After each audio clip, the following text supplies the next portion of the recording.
ओम नमः शिवाय। ओम नीलाप्रवालरुचिरं पीडसत्रनेत्रं पाषाणत्पलकपालकं शूलहस्तम् अर्धाम्बकेशमनिशं प्रविभक्तभूषं बालन्दुबद्धमुकुटं प्रणमामि रूपम्। मोर प्रिय भक्त दर्शक बंधु, शिव भक्त होते भिडियो टी शेष पर्यंत देखु। मुझे आपण मानू यही श्रावण मास विषय कह जहाँकि श्रावण मास शिवंकर अति प्रिय होता है। जाति वर्ण निर्विशेष समस्त भक्त प्राय भगवान का पाखक तीर्थ जल नहीं जाई सदाशिव को जलाभिषेक करें। आमको कौन लाभ होता है? आम्भे माने क्यों प्रकार नियम मानी आम्भे आशुतोष पाखक जीवा, आम्भे स्नान करी जेकोसी तीर्थर जल नहीं प्रभु पाखक चाली चाली जीवा उचित। खाली पादरे भगवानकर सदाशिवंकर नाम भजन करी तांका पाखक जीवा महाशिव पुराण रे मध्य लिखा जाइए। आम्भे भगवान पाखक जेते पाद चाली चाली जीवा तांका मंदिर रे प्रवेश करिबा प्रत्येक कोटि जुग शिवपुर रे वास मिलता है। शिव साजुज्य लाभ होता है। आउ मध्य भगवान शिव को साष्टांग भूमि तले पड़ी मुंड मारी नमस्कार कले जेतिक धूली आंभ मुंडरे लगी थाए सेतिकी कोटि पुण्य अर्जन होता है। सेतिकी कोटि जुग कैलासपुर आंभ को वास मिलता है। जदि बाटरे प्रभु पाखक जीवा समय किसी विपदरे पड़ी मृत्युवरण करिथाए से मध्य निश्चित भाव भगवान सदाशिव देहरे लीन होता है। जो प्रभु सारा सृष्टि रचना करिचंती, जे सारा सृष्टि को संहार मध्य करिथांती, तांकु आम्भे कौन सामान्य जल टिके प्रदान कले से कौन संतुष्ट हो जाते? हाँ निश्चित। प्रभु सदाशिव यही अधम भक्तर जल टिके ग्रहण करी अभीष्ट प्रदान करिथांती। कारण प्रभु सदाशिवंकर किछि लोभ नहीं, किछि दरकार नहीं। से जल प्रिय, तांकर महिमा अशेष। तांकर महिमा को संपूर्ण रूपे वेद वर्णना करि परिबो नाही। तेणु कहा जाए वेद भीत प्राय।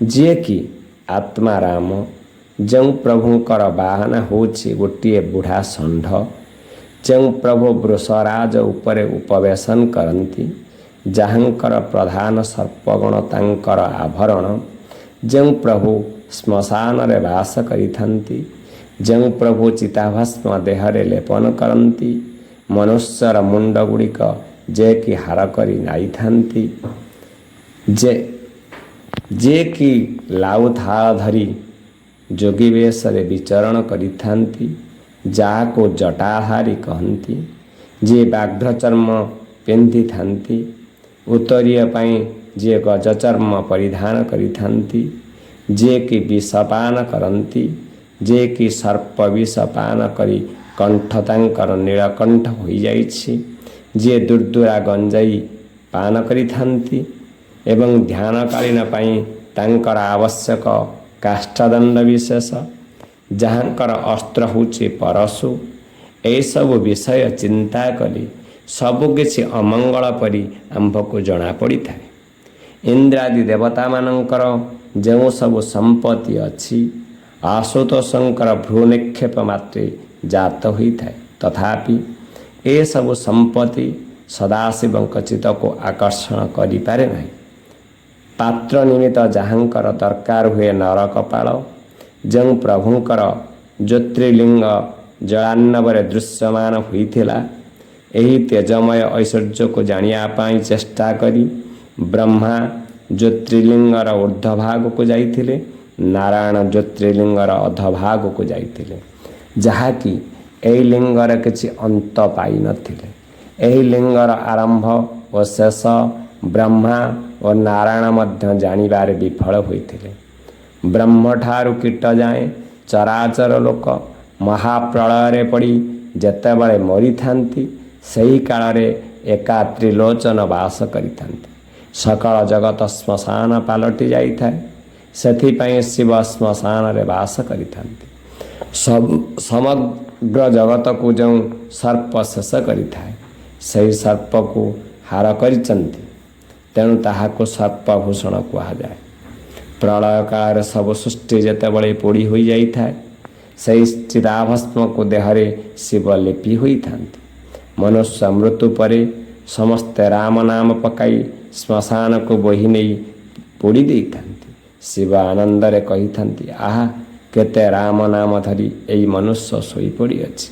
ତେଣୁ ସେହି ମନୁଷ୍ୟର ଭସ୍ମକୁ ଦେହରେ ଆନନ୍ଦରେ ଲେପି ହୋଇଥାନ୍ତି। ତାଙ୍କ ଦେହରେ ବେଦତ୍ରୟ ବାସ କରିଥିବାରୁ ତାଙ୍କୁ ଜଟାଧାରୀ ମଧ୍ୟ କହନ୍ତି। ଏବଂ ଯେତେ ପାର୍ବତୀ ମୃତ୍ୟୁବରଣ କରିଥାନ୍ତି, ସେହି ପାର୍ବତୀ ମୁଣ୍ଡକୁ ମାଳା କରି ସେ ପିନ୍ଧିଥାନ୍ତି।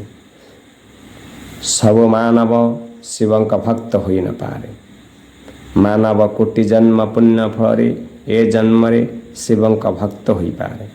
ମହିନ୍ଦ ଗୋଟିଏ ଶ୍ଲୋକ, ଅସିତ ଗିରି ସମାସ୍ୟା କଜ୍ଜଳଂ ସିନ୍ଧୁ ପାତ୍ରେ ସୁରତରୁବରୁ ଶାଖା ଲେଖନି ପତ୍ର ମୁର୍ବି ଲିଖିତ ଯଦି ଗୃହୀତ୍ୱା ଶାରଦଂ ସର୍ବକାଳଂ ତଦପି ତବ ଗୁଣାଭାମିଷ ପାରନଂ ଜାତି।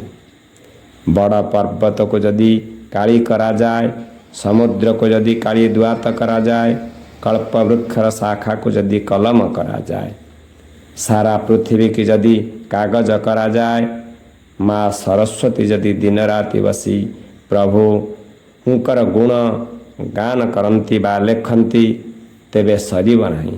ମୁଁ ଅଧମ କ'ଣ କହିବି ପ୍ରଭୁଙ୍କର ମହିମା ବିଷୟରେ। ତେଣୁ ଏତିକି ମାତ୍ର କହୁଛି, ପ୍ରଭୁଙ୍କର କିଛି ଦରକାର ନାହିଁ, କେଉଁଥିରେ ତାଙ୍କର ଲୋଭ ନାହିଁ। ତେଣୁ ତାଙ୍କର ଜଳରେ ସ୍ନାନ କଲେ ସେ ଅଭୀଷ୍ଟ ନିଶ୍ଚିତ ପ୍ରଦାନ କରନ୍ତି। ମନସ୍କାମନା ପୂର୍ଣ୍ଣ ହୋଇଥାଏ। ଦୁଃଖ କ୍ଲେଶ ବିପଦ ଦୂର ହୋଇଥାଏ।